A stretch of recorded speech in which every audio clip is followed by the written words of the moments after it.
A quick warning, this episode contains discussions of domestic and intimate partner violence. Please check the show notes for a more detailed description, and take care of yourself. Thanks for listening. Hey, speaking of listeners, we're your hosts, Alexandria Mack and Scotty Lee Myers. We'll have the next episode ready for you next Friday. But in the meantime, we wanted to share a bonus episode with you. In episode 1, you may remember the lethal statistic that firearms were used in nearly 90% of fatal domestic violence incidents across Wisconsin, and that an abuser with a firearm is 5 times more likely to kill their female victims. We sat down with U.S. Congresswoman Gwen Moore, who recently penned a resolution calling out the deadly combination between domestic violence and access to guns. A survivor of DV in her 20s, Moore discusses what's at stake with an upcoming United States Supreme Court decision centered on the Second Amendment and domestic abuse restraining orders. The decision for United States versus Rahimi is expected to be issued in June or July of this year.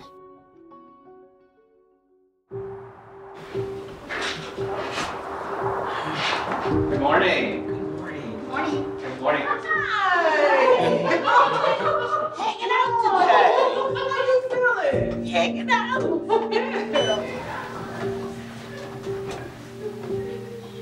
All right. Hello, I'm Alexandria. Hello, Alexandria. I think domestic violence is something that has been a secret, something that is supposed to be kept in the family, and nobody wants to talk about it. Congresswoman Gwen Moore is speaking up on a disturbing yet needed conversation, and she's starting with a powerful story of her own. I can remember, in particular, my early 20s being in a domestic violence situation, and I was in the relationship for longer than any sane person would have been in the relationship, because I spent a whole lot of time blaming myself. You know, it went from verbal abuse and escalated to physical violence, being beaten, and finally, this man pulled a gun out and put it to my head. And at that point, I was so fed up with experiencing violence at his hand, that I just sort of lost all sense of survival, I think, and said, MF, you shoot it or eat it. I wouldn't necessarily advise someone to take that advice. And he did say to me, B, you're crazy. I could have killed you. And he could have killed me. And the sad thing is that there are a whole lot of women who are killed every single day in the United States from domestic violence. A startling record high of lives being cut short in Wisconsin. My name is Antonia Drew Norton. I'm the director of the ASHA Project, founder of ASHA Family Services Incorporated. We are a culturally specific domestic violence agency in the city of Milwaukee. I want to talk a little bit about this End Domestic Abuse Wisconsin 2022 report. The report highlights 96 people died in domestic violence incidents, homicides. And the reality is that's up 20% over 2021. In Milwaukee County in 2022, there were 32 domestic violence homicides. What percentage of the perpetrators of this violence are male? A significant portion. 88% of the perpetrators of domestic violence, intimate partner violence, if you will, are overwhelmingly male. Gun involvement in domestic violence homicides is 88.5%. So 88.5% of the domestic violence and intimate partner violence homicides, a gun is used. When a gun is present, a woman is 5 times more likely to die. And then we're getting ready to be hit by VOCA, the Violence Against Crime Act, funding cuts, which is going to cut programs from in Wisconsin from 135 programs to 52. Somebody is going to die. Lives are going to be lost. So whose mother, whose sister, whose cousin, whose loved one, whose daughter is it going to be? So my hope is that people see the seriousness of this issue, and these deaths are preventable. It's troubling numbers like these that led Moore in late October to introduce a symbolic resolution in Congress. The resolution that I've introduced really recognizes the nexus between domestic violence, the presence of a firearm. It really encourages our judiciary system to continue to withhold the ability of an individual who has committed domestic violence or has orders of protection levied against them from possessing a firearm. The resolution's timing was no coincidence.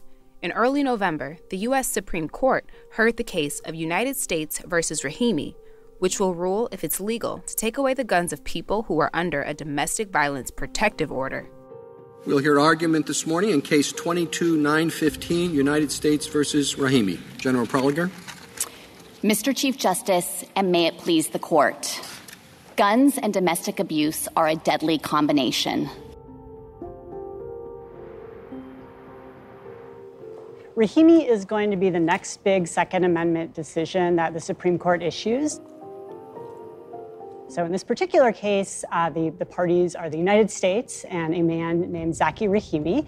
Rahimi was prohibited from possessing a gun because he was subject to a domestic violence restraining order. And his defense in this particular case was that the whole restriction on his right to keep arms in this case violated the Second Amendment.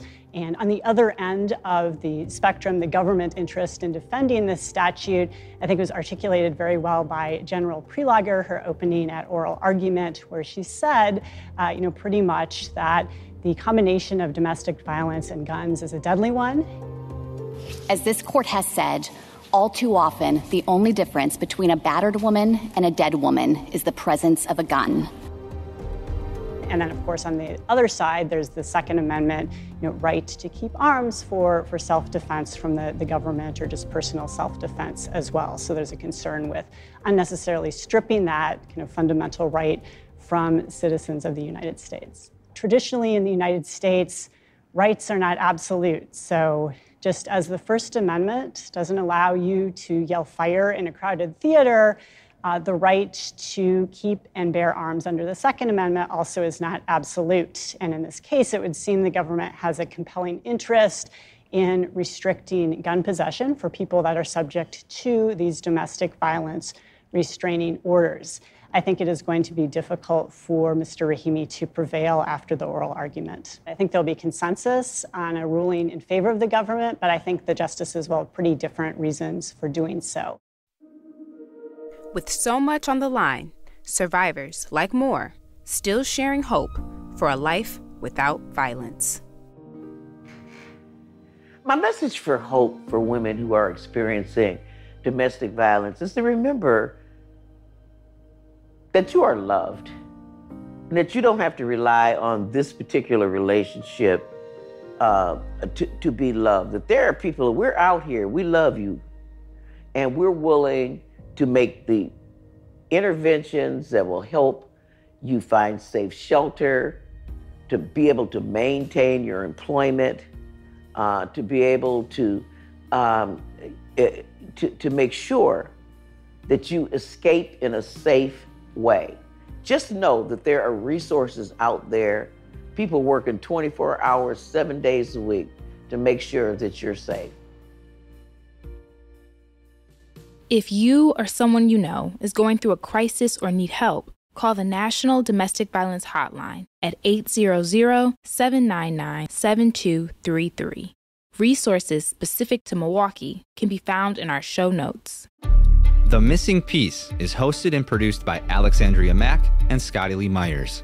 Other members of our team include sound engineer Grant Martin, engineering manager Arlene Giuliani-Kazorik, and digital content manager Carol Burns. Thanks for listening. If you're a fan of this reporting, please subscribe to the podcast and leave a rating. You'll hear from us again soon for the next episode of The Missing Piece.